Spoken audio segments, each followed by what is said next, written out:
ভারতেই খেলতে হবে বিশ্বকাপ, না হলে বাংলাদেশের চরম পরিণতি। হুট করে এমন শিরোনাম দেখলে পিলে চমকে যাওয়ারই কথা। ৫৬,০০০ বর্গমাইলের বাংলাদেশকে ৩ দিক থেকে ঘিরে রয়েছে ভারত, আর সেই ভারতের সংবাদ মাধ্যমে যখন এমন শিরোনাম হয় তখন তাকে সংবাদ নয়, হুমকি বলেই মনে হয়। রাজনীতির মাঠ থেকে খেলা, সাম্প্রতিক সময়ে যোগ হয়েছে সংবাদ মাধ্যম। প্রতিবেশীর কাছ থেকে এমন প্রভুর মতো আচরণ হঠাৎ করে ভাবনায় ফেলে দিতে পারে। কিন্তু নিজের দেশের সংখ্যালঘুদের বাদ দিয়ে যারা বাংলাদেশের সংখ্যালঘুদের নিয়ে মাতামাতি করছে, রাজনৈতিক উদ্দেশ্য হাসিলে কুমিরের অশ্রু ঝরাচ্ছে, তাদের জন্য এটি খুবই স্বাভাবিক ব্যাপার। নিরাপত্তা ইস্যুতে আইপিএল থেকে মুস্তাফিজকে বাদ দেয়া নিয়ে ভারতীয় সংবাদ মাধ্যমে আলোচনা অনেক হয়েছে, কিন্তু তারপর সেই নিরাপত্তা ইস্যুতেই ভারতের মাটিতে বাংলাদেশের টি-20 বিশ্বকাপ না খেলা নিয়ে দেশটির সংবাদ মাধ্যমে যা হয়েছে তাকে চর্চা কম, বরং অপচর্চাই বলা যায়।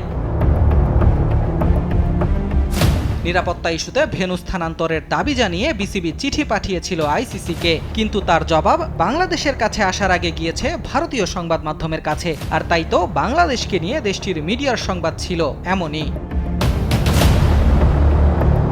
জনপ্রিয় ক্রিকেট ভিত্তিক ওয়েবসাইট ক্রিকইনফোর খবর, বাংলাদেশকে টি-20 বিশ্বকাপে খেলতে যেতে হবে ভারতেই, না হলে কাটা যাবে পয়েন্ট। বিসিবিকে নাকি সাফ সাফ জানিয়ে দিয়েছে আইসিসি, অথচ সময় গড়ানোর সাথে সাথে পরিষ্কার হয়ে গেল ক্রিকইনফো প্রকাশিত এই খবরে ছিল শুভঙ্করের ফাঁকি।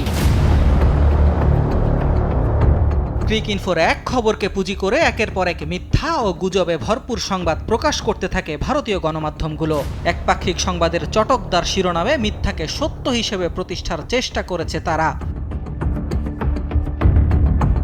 দ্য ইন্ডিয়ান এক্সপ্রেসের শিরোনাম, বাংলাদেশ দরজা খোলা রাখলো, বিশ্বকাপ খেলতে যেতে পারে ভারতে। স্পোর্টস টুডের খবর, ভেন্যু সরিয়ে নিতে বিসিবির দাবি প্রত্যাখ্যান করেছে আইসিসি, অথচ আইসিসি থেকে বিসিবিকে বলা হয়নি এমন কিছুই। ভারতীয় গণমাধ্যমের প্রকাশিত সংবাদগুলো একপাক্ষিক, যেখানে মিথ্যার গুজবের আশ্রয় নেওয়া হয়েছে। আইসিসির চাপে সুর বদল বিসিবির, কিংবা আইসিসির নির্দেশের পর বিসিবির ডিগবাজি, এমন চটকদার ও অসত্য শিরোনাম দিয়ে মিথ্যাচার করে যাচ্ছে ভারতীয় মিডিয়া।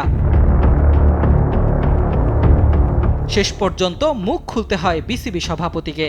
ভারতীয় সংবাদ মাধ্যমের মিথ্যাচারকে স্রেফ প্রোপাগান্ডা বলে উড়িয়ে দেন আমিনুল ইসলাম বুলবুল। এই যে একটা প্রোপাগান্ডা চলছে যে আইসিসি আমাদেরকে জানিয়েছে শ্রীলঙ্কা খেলা সম্ভব না, এই ধরনের কোনো কথাই হয়নি আমাদের কারোর সাথে। আমি জানি না, এটা একটা প্রোপাগান্ডা আমি বলবো, ফলস নিউজ। কেননা এখনো আইসিসির সাথে আমাদের যোগাযোগ হয়েছে একটা, আমরা তাদেরকে জানিয়েছি, তারা আমাদেরকে জানতে চাইছে কি কি ইস্যু, তো আমরা এখন কি কি ইস্যু সেগুলো লিখে পাঠাবো। বিসিবি সভাপতির এই বক্তব্যের পরও শান্ত হবে না ভারতীয় সংবাদ মাধ্যম, এটাও সমর্থকদের জানা। তাদের যুদ্ধাঙ্গী সাংবাদিকতা যে দুই দেশের সম্পর্ককে আরও তিক্ত করতে পারে, সেটা কি কখনোই অনুধাবন করবেন ভারতীয় সত্যান্বেষীরা? আহমেদ নাহিদ, স্পোর্টস ডেস্ক, দেশ টিভি।